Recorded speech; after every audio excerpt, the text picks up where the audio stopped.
Hey everyone, this is Rhett Quigley from West Virginia Wildlife, and today I'm going to be talking about why mourning doves perch on power lines.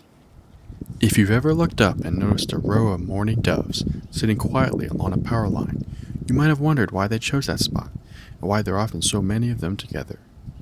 They're not random choices. Power lines, and the way doves use them, tell us a lot about bird behavior, safety, energy conservation, and social life. Let's take a closer look. Part 1. Power lines as perfect perches. To a mourning dove, a power line is simply a high, stable perch, one that offers several advantages at once. Height is an important consideration. Perching above the ground allows doves to watch for predators like cats, foxes, and even hawks approaching them from below. From a power line, they have a clear view in almost every direction. Second, power lines are long, unobstructed, and widely available. In open landscapes, farmland, suburbs, roadsides, and utility corridors, tall trees may be scattered or absent altogether.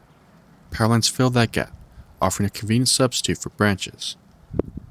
Unlike thin twigs, power lines don't sway much in the wind, making them surprisingly stable resting spots for a bird with a relatively heavy body compared to their small feet. And importantly, mourning doves are perching birds, not climbers. They don't cling to vertical surfaces like woodpeckers. A horizontal wire is exactly what they're designed for. Part 2. Energy conservation and daily routines. Mourning doves are ground feeders. They spend much of their time walking slowly across open ground, picking up seeds one by one. That lifestyle takes energy, and it also makes them vulnerable. After feeding, doves are often moved to elevated perches to rest, digest, and conserve energy. Power lines allow them to do this efficiently. No need to fight through dense foliage. No need to flap upward repeatedly between branches, and easier takeoff if danger appears. Because doves fly with fast, powerful wing beats, every unnecessary flight costs energy. Sitting quietly on a power line lets them pause between feeding sessions without wasting effort. You'll often see this behavior in the morning or late afternoon, times when doves are most actively feeding. Part 3. Why they sit in flocks. Now let's talk about the flocks. Mourning doves are not highly social in the way crows or parrots are, but they are loosely social birds. They tolerate each other well, especially outside the breeding season. Sitting together on a power line provides safety in numbers. With many birds watching at once, predators are spotted sooner, alarm calls spread instantly. The chance of any one dove being targeted is reduced.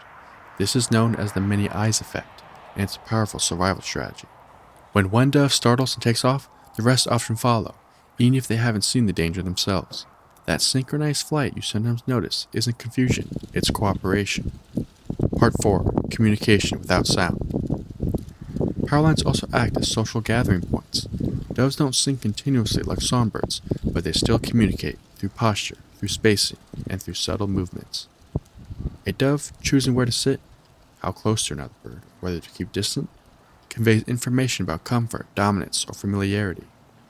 Juveniles often perch near adults, learning feeding locations and safe resting spots simply by association.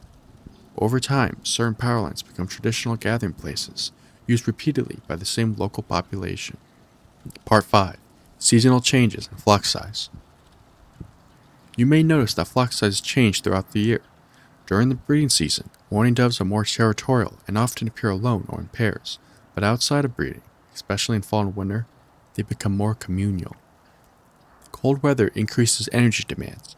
Grouping together helps reduce stress, improve predator detection, and makes daily routines more predictable. In migration periods, power lines serve as temporary staging areas, places to rest and reorient before continuing on. Part 6.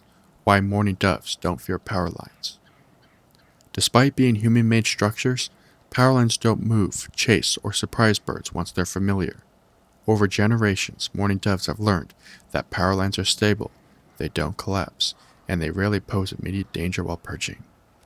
Unlike vehicles or people, power lines are passive, and animals quickly learn which elements of human landscapes can be safely ignored.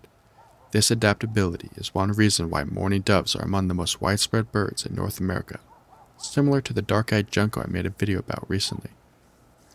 Conclusion: a quiet example of adaptation. So when you see mourning doves lined up along a power line, you're witnessing a simple but effective strategy, a high vantage point, an energy-efficient resting place, a social safety system, and a quiet adaptation to a changing world. They're not waiting for anything dramatic to happen. They're resting, watching, and surviving together. And in that stillness, they remind us that even the most ordinary sights around us often carry deeper meaning if we take time to notice.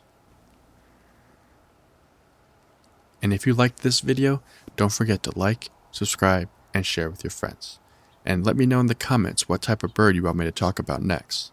Until next time, happy birding.